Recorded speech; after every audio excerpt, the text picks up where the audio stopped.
but the class change to get all of the kids here is at 10:03. So I was trying to buy a little bit of time. Plus, you know, they're a little nervous. Some of us are a little nervous. And so a few extra minutes backstage isn't a bad thing. So my name is Amanda Ironmonger. I am the 7th grade English teacher. And it is my privilege to work with these students on their play each year. The students have been, I don't know, I guess the word would be harassing me to do a Midsummer Night's Dream since the very early part of 6th grade. Before I had picked the current 8th graders play, I was already hearing about what they wanted to do this year. And so I caved and I gave them what they wanted, despite the fact that I didn't like it. That was my big selling feature, is I don't want to do it because I don't like it. But as I've worked with them and as they have put their own individuality and spin on it, I definitely understand why this is one of his most popular plays, one of the ones that's the most widely performed in the world. I do have 2 quick thank yous. First is to Ms. Cease, who is running our sound and lights.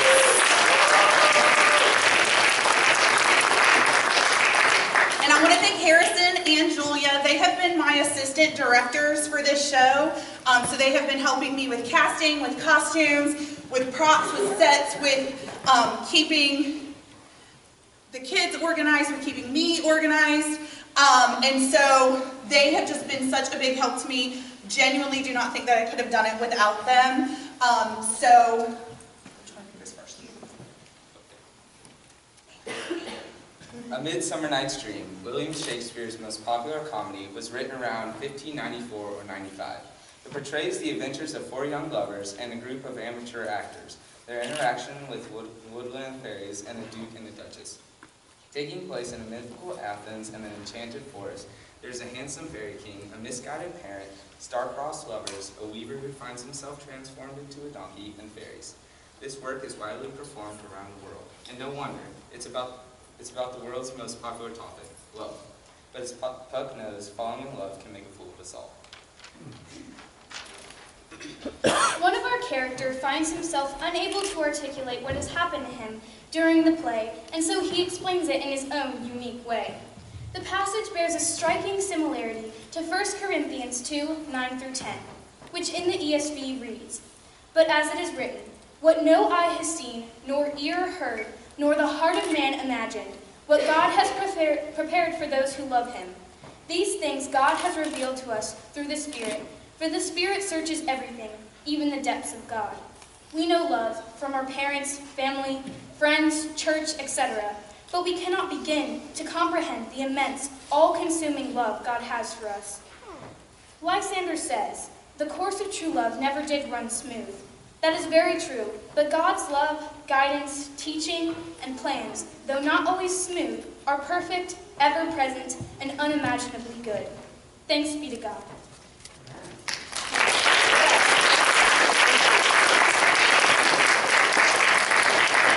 There will be a curtain call at the end, and the students will make their way down to the platform in their costumes for anybody that would like a cast photo of them in their costumes.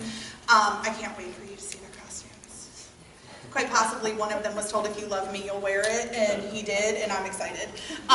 Thank you all so much for coming. Please enjoy the show.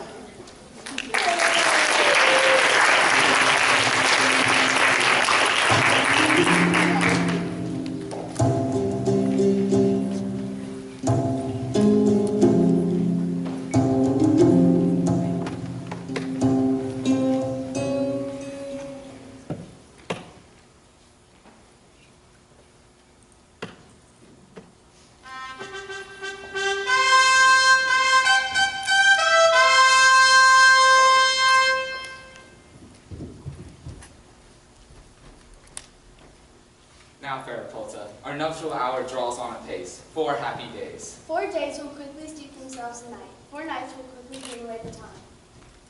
Go, Philostrate, stir up the Athenian youth. Hippolyta, I will wed thee with pomp, with triumph, and with revelry.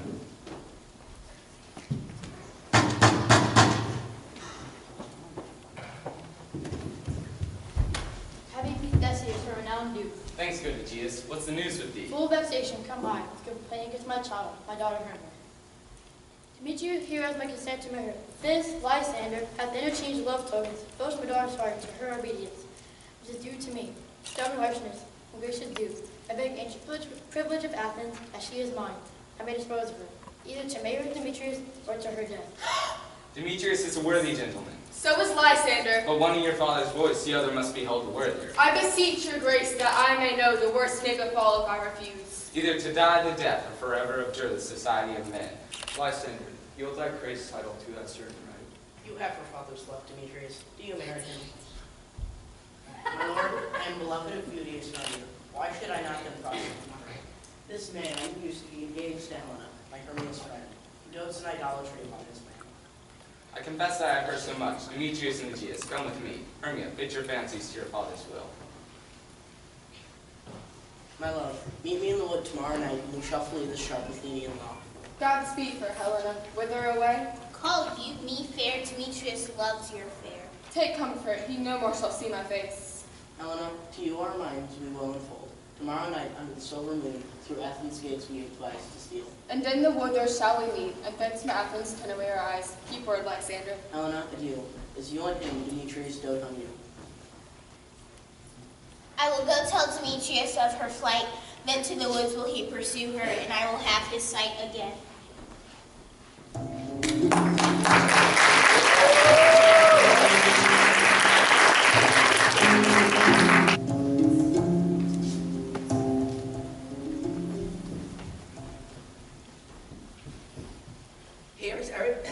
Here is every man's name which is thought fit through all of Athens to perform in our interlude before the Duke on his wedding day at night. Our plays most lamentable comedy of cruel death of Primus and Thisbe. Anshine, I call you, Nick Brown the Weaver. Ready. Name what part I am for. You are set down for Primus, What is Priamus, a lover or a tyrant? a lover that kills himself. My chief humor is for a tyrant. The raging rocks and shivering shocks shall break the locks of prison gates. Down in the rest of the players. Princess Flute Billisender, Here, Peter Quince. you must take Thisbe upon you, the lady Primus us love. Nay, let me not play a woman. I have a beard coming. You shall play your next, as small as you will. Oh, let me pick Thisbe too. I'll speak in a monstrous little voice. Thisbe, Thisbe. Oh, Priamus, my lover dear. Only say Primus, Flute Thisbe. Robert Starling the Tailor, Here, Peter Quince. you are set down for Thisbe's mother. Thomas Stomp Tinker. Here, Peter Quince. You, Primus' father, myself, Thisbe's father. Going to join the lion? I view the lion's part written, for I am slow of study. No, for it's nothing but roaring. Oh, let me pick a lion too. No, for you can only play Paramus. Here are your parts. Meet me by the palace woods by moonlight. There we will rehearse.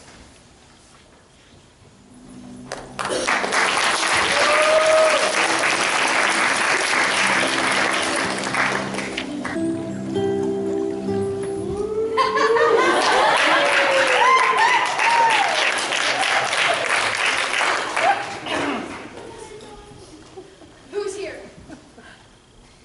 We are servants of the fairy queen. Oberon, our king, comes here tonight. Take heed, the queen comes not within his sight. Because she as her attendant hath a lovely boy, and jealous Oberon would have the child.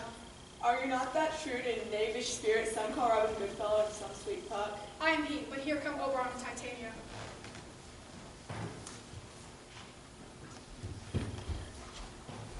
Ill met by moonlight, proud Titania. What, jealous Oberon? Very stupendous. Terror rash wanton, am I not thy lord? Then I must be your lady.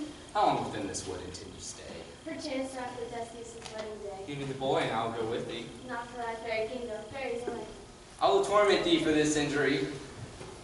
Thou knowest the purple flower I showed thee once. The juice of it on sleeping eyelids lay, will make man or woman madly dote in the next life he should have seized.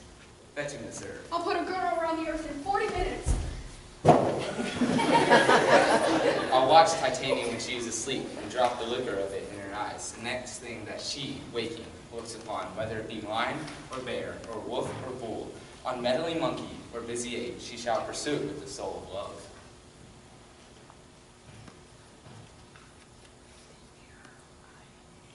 And ere I take this charm from off her sight, I'll make her render up her page to me.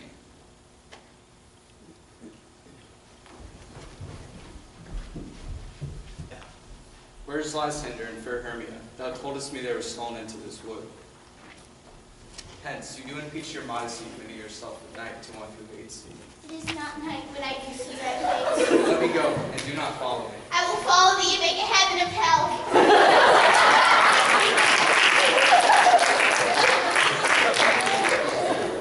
Ere he do leave this road, she shall seek thy love.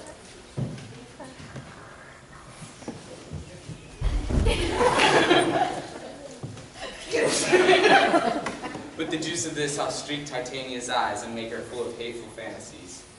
A sweet Athenian lady is in love with a disdainful youth. Anoint his eyes, but do in the next thing he may espy, whom may be the lady.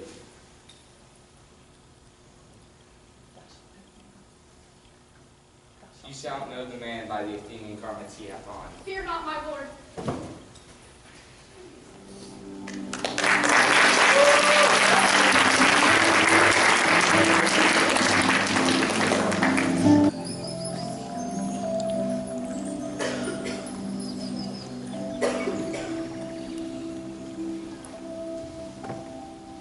Sing me now to sleep and let me rest. Spotted snakes with double tongue, thorny hedgehogs be not seen. Newts and blindworms do no wrong. Come not near our fairy queen. Thy love now with melody, sing in our sweet lullaby. La la la la la lullaby. La la la la la lullaby. Shh. Hence away, now all is well. One aloof stand sentinel.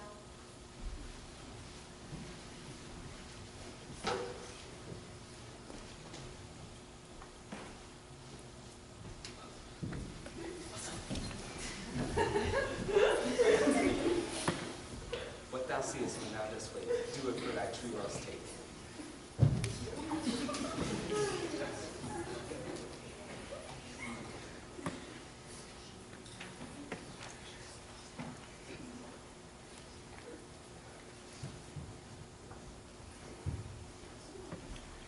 You faint with wandering in the wood. Let's rest. One turf shall serve as pillow for us both. Nay, good Lysander, lie further off. Where's my bed? Sleep gives me almost rest.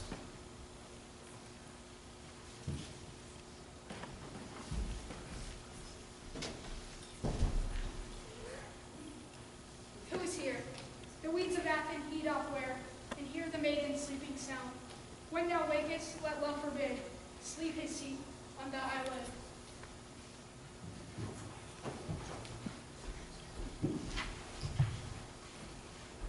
I charge thee hence, and do not haunt me thus. Oh, wilt thou darkling leave me? Do not so. Stay on thine own peril. I alone will go. For who is there? Lysander, dead or asleep? If you do live, good sir, awake. Transparent Helena, nature shows art, that through thy bosom makes me see thy heart. Wherefore was I to this keen mockery born? Now all my powers address your love and might, to honor Helena and to be her knight.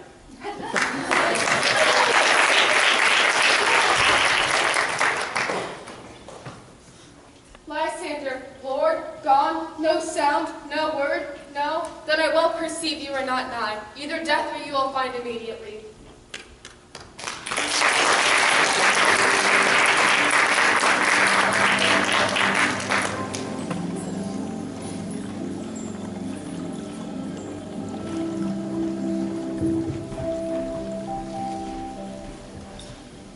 Here is a marvelous convenient place for our rehearsal. This green plot shall be our stage, and this heart Thornburg our tiring house. Peter Quince. In this play, Paramus must kill himself, which the ladies cannot abide. Write me a prologue to say that Paramus does not kill himself, and that I am not Paramus, but Bottom the Weaver. But we shall have such a prologue. Will not the ladies be afraid of a lion? I fear it, I promise you. Then half his face must be seen through the lion's neck, and he must tell them plainly that he is Snug the Joiner. There are two hard things, that is. To bring the moonlight into the chamber for Paramus and Thisbe meet by moonlight. Someone must come in with a lantern and a bush of thorn and say he comes to present the first moonshine. Another, we must have a wall for Paramus and Thisbe did possibly the chink of the wall. Some man or other must present wall, and let him have some plaster, or some loam, or some rough cast, and let him hold his fingers thus, and through this cranny shall Paramus and Thisbe whisper. Then all is well. Come sit down and rehearse your part. Paramus, when the man spoke in your speech, enter that right. Paramus, speak. Thisbe, stand forth.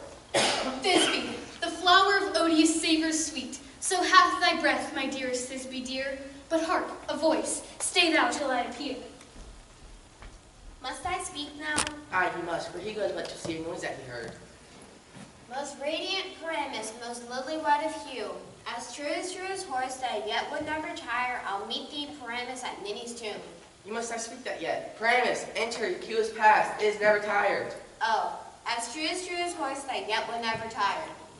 If I were fair, Thisbe, I were only thine. O monsters, O strange, prey masters, fly masters, help! This is their knavery to make me afeared. Oh, Bob, what do I see in thee? You see a donkey head of your own, do you? Bless thee, Bob, now translate it. This is to make a donkey of me, but I will sing to show I am not afraid. The fish, the sparrow, and the lark that plays on cuckoo gray. What angel wakes me from my flowery bed? Whose noteful many a man doth mark and dare not answer no. I pray thee, gentle mortal, sing again. On the first view, I dare to swear I love thee. If I have wood enough to get out of this wood, I have enough to serve mine own turn. Out of this wood do not desire to go, for I do love thee. Fairies, attend. Peace blossom, moth, mustard seed, and poplar. Ready. And I. And I. And I. Where shall we go? Not to this gentleman in due courtesy. Hail, mortal. Hail, hail, hail. I beseech your worship's name. Peace blossom. I shall desire of you of more acquaintance. Your name? Mustard seed. If I cut my finger, I shall make it bold with you. Your name, madame? Cobweb. Your kindred hath made my eyes water before now. Come, wait upon him, lead him to my bower. I'm sorry, I have son, a play to bring rehearse, him I aside. really can't. Okay. I think.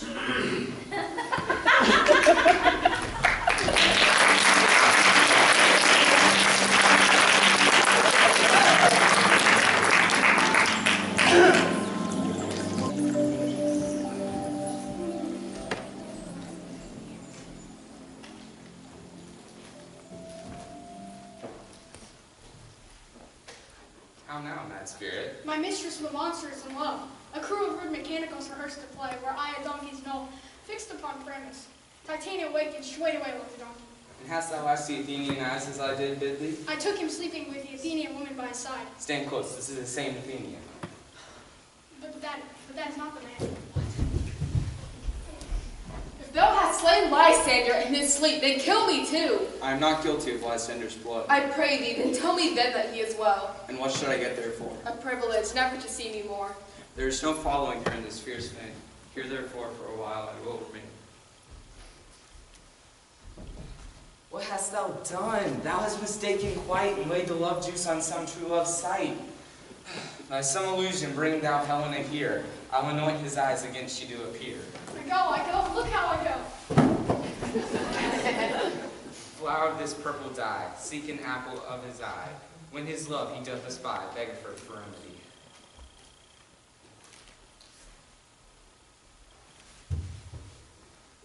Helena is near at hand, and the youth mistook by me, pleading for a lover's fee.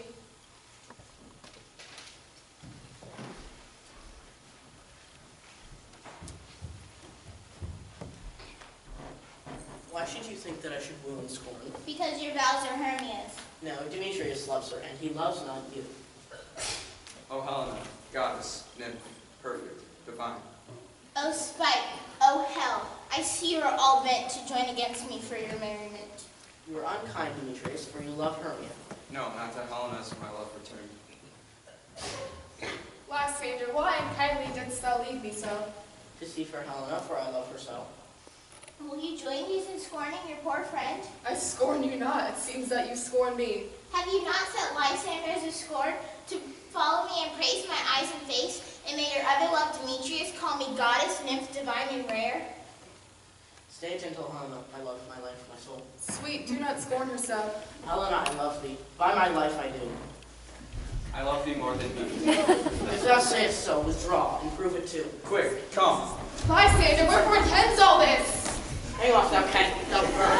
Vile thing, loose. Do you not jest? Yes, Susan, so do you. Demetrius, I'll keep my word with thee. I'll not trust thy word. What? Though I hate her, I'll not harm her. Hate me? Am I not thy Hermia? No, for I hate thee and love Helena. You have stolen my love's heart from him! Fine, counterfeit, how about you? Thou hateful maple!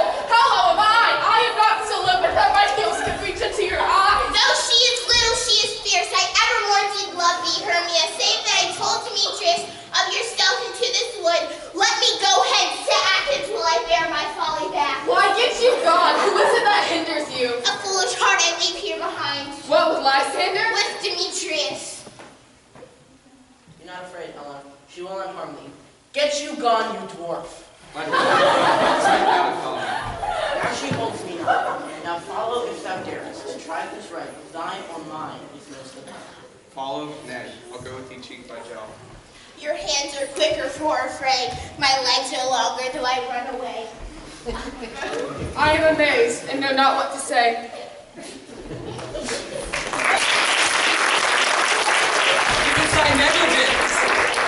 Did you not tell me I should know the man by the Athenian garments he had on? Thou seest these lovers seek a place to fight, so from each other lead them both away. Then crush the herb into Lysander's eye. I will Titania's charmed eye release from monstrous view, and all things shall be peace.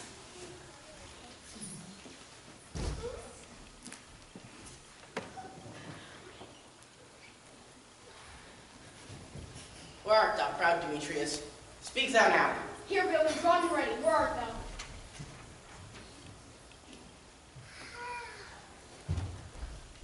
Speak, Lysander, or dost thou hide thy head? Follow my voice. I'll try no manhood here.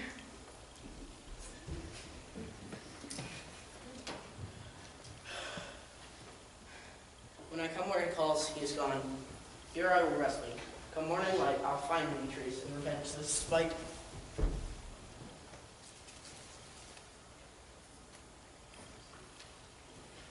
Where art thou now? Come hither, I am here. Nay, then thou mockest me. Thou shalt buy this seer, if ever by daylight I see thy face.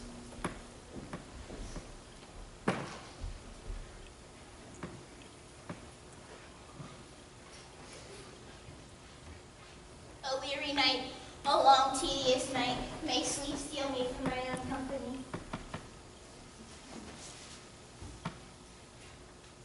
Yet but three. Come one more. Two of both kinds makes up four. I can no further crawl, no further stray. Here will I rest me till the break of day.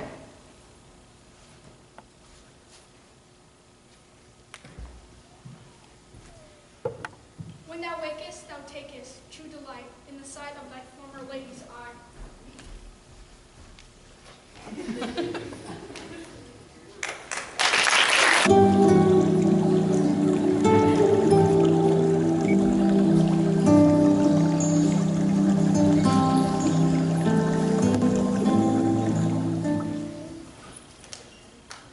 Let me stick roses in thy sleek smooth head. Fan a little faster, peas blossom. Cobweb, bring me a bee's honey bag. Meta mustard seed, help cobweb to fan. I must to the barber's, for methinks I am marvelous hairy about the face. Oh, say, sweet love, what thou desirest seek. For I have adventurous fairy that shall seek this squirrel's hoard, and fetch thee hence new nuts. No, I feel sleep come upon me. Fairies, be gone, and be always away. Oh, how I dote on you.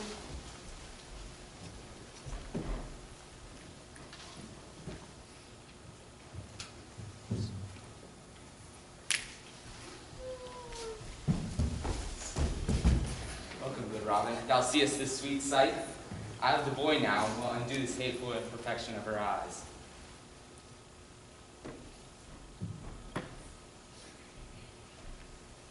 Be as thou wast wont to be, see as thou wast wont to see.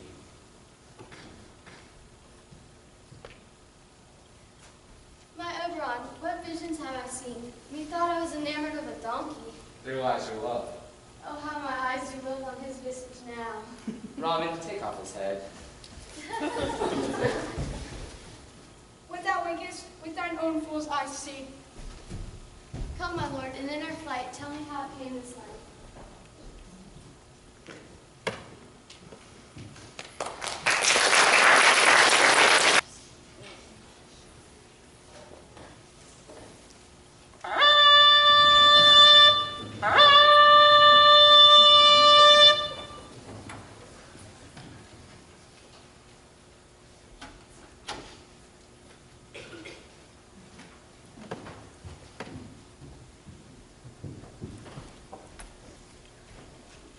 My lord, hear my daughter asleep, and hear Lysander, Demetrius, and Helena.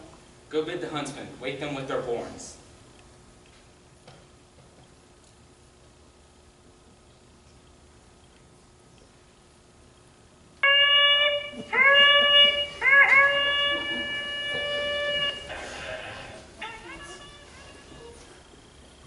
Good morrow, friends. How comes this gentle concord? I cannot truly say how I came to be here. I came with Hermia hither. Our intent was to be gone from Athens. Enough, my lord. My lord, I followed them, and the pleasure of mine eyes is melted, and my eyes are now set on Helena, to whom I will be true. Aegeus, I will overbear your will. By and by in the temple, these couples shall eternally be knit. Away with us to Athens, 3 and 3. We shall hold a feast in great solemnity.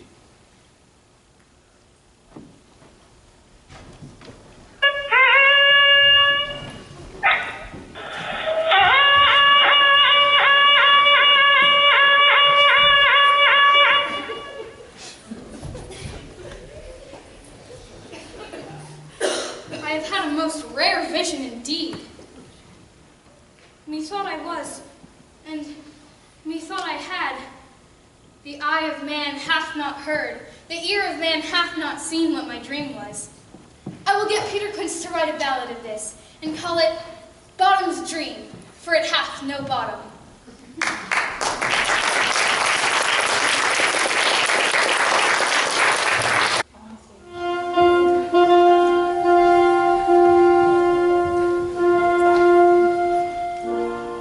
Have you seen Bottom's house? He cannot be heard of. How doth he transported? Then the play goes not forward, doth it? It is not possible. We have not abandoned all of Athens to discharge parents, but he. The Duke is coming from the temple. If our sport had gone forward, we had all been made men. Oh, sweet bully Bottom, and the Duke had not paid him 6 pence for playing Paramus, I'll be hanged. Where are these lads? Where are these hearts? Bless thee, Bottom, almost happy hour. Get your apparel together, meet at the palace, every man look o'er his part, for the long and the short is, our play is preferred. No more words, go away.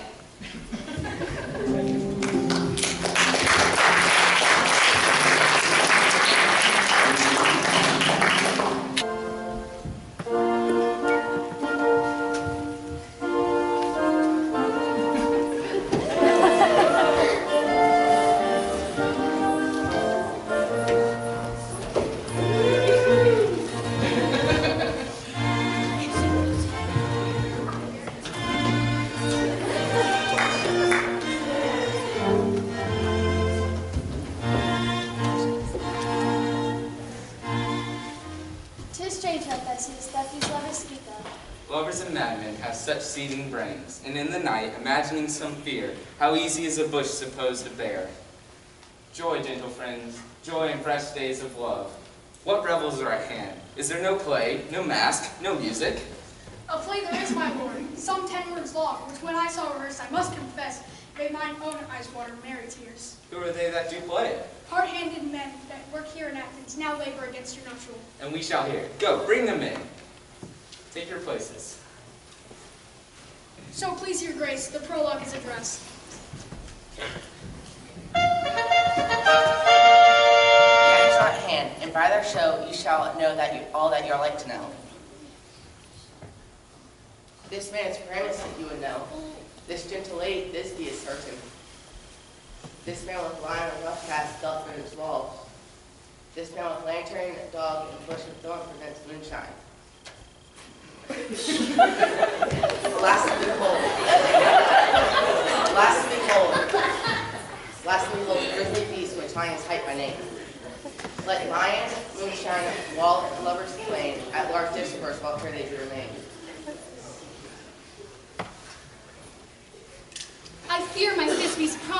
forgot. O wall, O sweet wall, O lovely wall that stands between her father's ground and mine, show me thy chink to blink through with mine eye. Thanks, courteous wall, but what see I? No Thisbe do I see. Cursed be thy stones for thus deceiving me.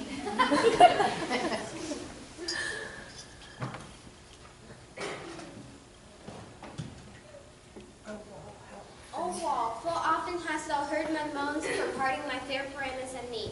I see a voice. Now will I to the chink to spy, and I can hear my Thisbe's voice. Thisbe! My love, thou art my love, I think.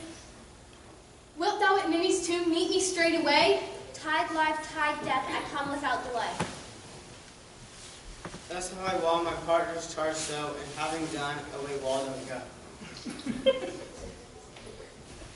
No need that I, one, snuck between her hand, for no lion fell, nor else no lion's damned. For if I should, as the lion come in strife, into this place to bring pity in my life. This lantern doesn't warm me present. You should have worn the horns upon his head. This lantern doesn't warm me present. I saw with the man in the moon who seemed to be. This is old Nini's tomb, where is my love? Whoa.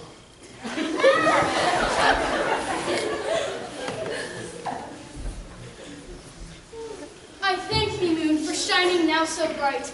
For by thy gracious golden glittering gleams I trust to taste of truest Thisbe's sight. Eyes, do you see? How can it be? O dainty duck, O dear, thy mantle good, what stained with blood? Come tears confound, outsword. Outsword and wound the pap of Paramus. Thus die. Thus.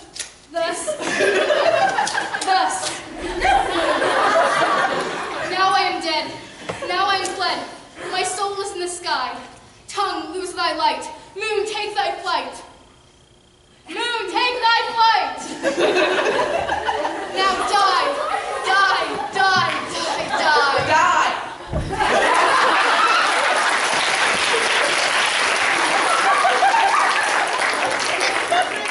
What, dead, my dove? O Paramus, arise. Speak, what should I say? White tongue, dead. A tomb must cover those sweet eyes. Tongue not a word, come trusty sword.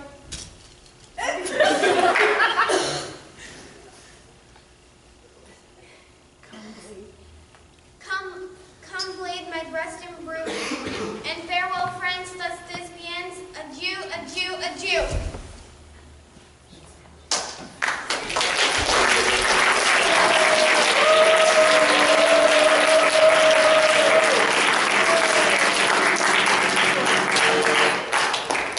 Will it please you to see the epilogue? No epilogue, I pray you, for your play needs no excuse.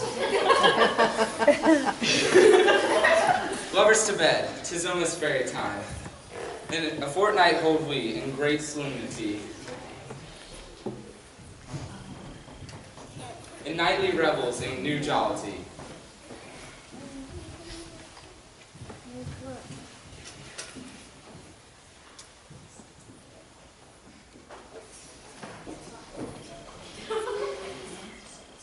If we shadows have offended, think but this, and all is mended, that you have but slumbered here, while these visions did appear. Give me your hands if we be friends, and Robin shall restore amends.